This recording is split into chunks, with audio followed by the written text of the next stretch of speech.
छोटे से गांव में आरव नाम का बच्चा रहता था।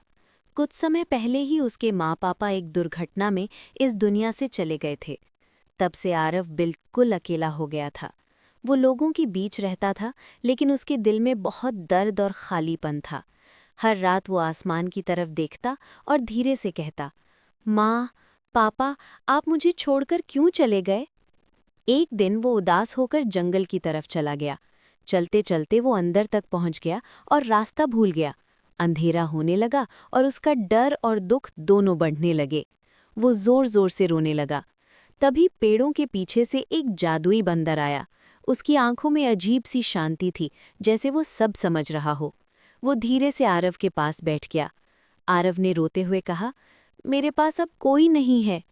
बंदर ने कुछ नहीं कहा, बस उसके पास बैठा रहा। थोड़ी देर बाद उसने आरव का हाथ पकड़ा और उसे गहरी सांस लेना सिखाया। धीरे धीरे अंदर, बाहर। कुछ देर में आरव का रोना कम हो गया।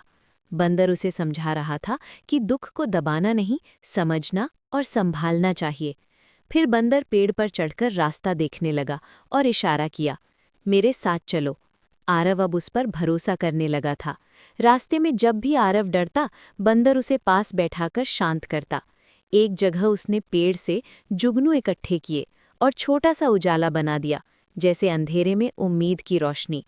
चलते चलते वे गांव के पास पहुंच गए। वहां कुछ लोग आरव को ढूंढ रहे थे। उन्होंने उसे देखा और अपने पास बुलाया।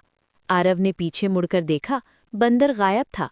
बस हवा में एक एहसास रह गया कि कोई उसे समझ गया, बिना कुछ कहे।